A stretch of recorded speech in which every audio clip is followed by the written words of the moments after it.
రమణ పాత్రికేయులుగా ఉన్న మా ముగ్గురిపై ఇచ్చిన వార్తను పూర్తిగా ఖండిస్తున్నాము. ఆ వార్తలో అన్ని అవాస్తవాలను అతను ప్రస్తావించాడు.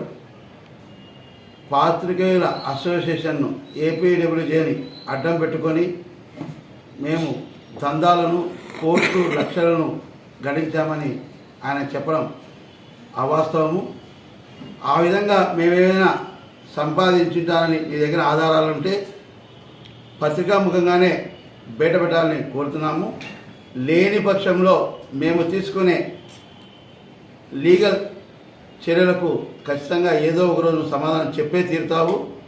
ఇంకో విషయము, ఆయన వార్తలో చెప్పిన ఏకైక నిజం, ఫరూక్ గారు 40 సంవత్సరాల్లో మచ్చలేని వ్యక్తి. అదేవిధంగా నేను ఫరూక్ గారి గురించి ఎన్నికల సమయంలో ఎన్నికలకు ముందు కూడా మచ్చలేని వ్యక్తిగానే 2-3 వార్తలు వేశాను. నా దగ్గరికి వస్తే ఆ వార్త చూపించడానికి నేను సిద్ధంగా ఉన్నాను. ఫరూక్ గారు నీతిమంతులని ఒక్క వాక్యమే అతని వార్తలో నిజం ఉంది, మిగతాదంతా కూడా అభూత కల్పన. ఫరూక్ గారు మాకిస్తున్న గౌరవాన్ని ఏదో విధంగా దూరం చేయాలని కుట్రలో భాగంగా కొందరి ప్రోద్బలంతోనే ఆ వార్తా కథనాన్ని అందించాడు. ఒక పాత్రికేయుడిగా, ఒక సీనియర్ పాత్రికేయుడిగా, నీకన్నా సీనియర్ పాత్రికేయుడిగా చాలా సమాధానం చెప్పగలుగుతాను. ప్రతి వార్తకు కూడా నా దగ్గర స్పష్టమైన సమాచారం ఉంటుంది. నా వార్త పరంగా ఫరూక్ గారు ఏదో చేయబోతున్నారు, ఫరూక్ గారిని ఏదో రద్దు చేకూరుస్తారనుకుంటాను. ఆ వార్తను ఒక సీనియర్ పాత్రికేయుడిగా పరిపూర్ణంగా చదివి దాన్ని సంపూర్ణంగా మరో వార్త రూపంలో నేను ఇచ్చిన వార్తకు ఖండనగా ఇస్తామని నేను భావిస్తున్నాను.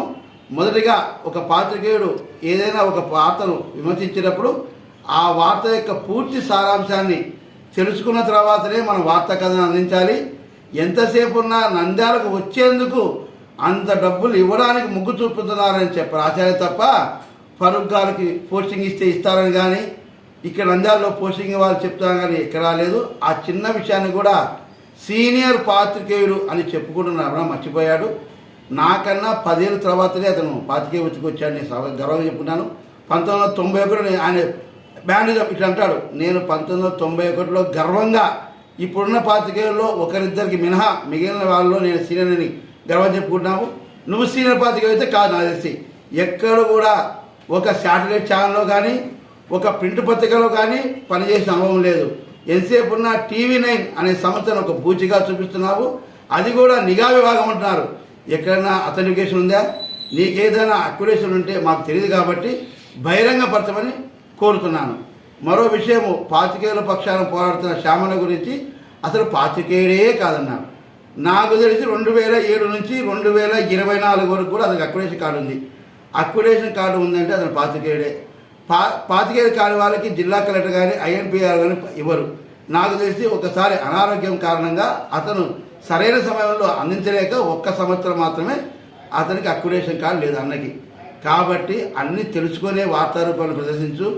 పాత్రికేయులు కానివారు పాత్రికేయులుగా ఉన్నారు. పాత్రికేయుల పక్షాన మేము ముగ్గురం కలిసి ఎన్ని పోరాటాలు చేశామో నీకు ప్రత్యేకంగా చెప్పాల్సిన అవసరం కాదు. అసలు నంద్యాల పాత్రికేయుడే కాదు, బతుకు తెరువు కోసం ఆలగడలో ఉంటూ అక్కడ నుంచి కొన్ని అనివార్య కారణాలు కొన్ని రోజుల పాటు నంద్యాల, కొన్ని రోజుల పాటు కర్నూలు, కొన్ని రోజుల పాటు హైదరాబాద్. అసలు నీకు అక్యురేషన్ కార్డు ఉందా? అసలు నువ్వు పాత్రికేయుడివా? అసలు ఒక సొంత యూట్యూబ్ ఛానల్ పెట్టుకొని ఒక ప్రజాప్రతినిధులు కానీ, సాక్షాత్తు జిల్లా కలెక్టర్ని, జిల్లా ఎస్పీని, ప్రముఖ మా ప్రజాప్రతినిధులను ఓయ్ ఓయ్ ఓయ్, జగన్మోహన్ రెడ్డి ఓయ్ ఓయ్ అంటావు, చంద్రబాబు నాయుడు ఓయ్ ఓయ్ అంటావు రాబోయే రోజుల్లో. ఇది సరైన పద్ధతి కాదు. జర్నలిస్ట్ అనేవాడు గౌరవం ఇవ్వాలి, గౌరవం తీసుకోవాలి. ఆ చిన్న లైన్ మిస్ అవుతున్నావు. మరోసారి నేను రాసే వార్తలు, నేను చాలా మంచి వార్తలు రాశాను గర్వం చెప్పుకున్నా. నా నుంచి ఏదైనా సరే నేను అవినీతికి పాల్పడినానని నువ్వు నిరూపించగలిగితే నీకు బహిరంగ క్షమాపణ చెప్పడానికి కూడా నేను సిద్ధం. లేని పక్షంలో మా పాత్రికేయ సోదరులకు, మా పాత్రికేయ లోకానికి నేను ఏపీడబ్ల్యూజే గురించి కానీ ఇంకోరు గాంచి ప్రచురించిన వార్త తప్పుడు కథనమని క్షమాపణ కోరితే చాలు అని నేను కోరుకుంటున్నా.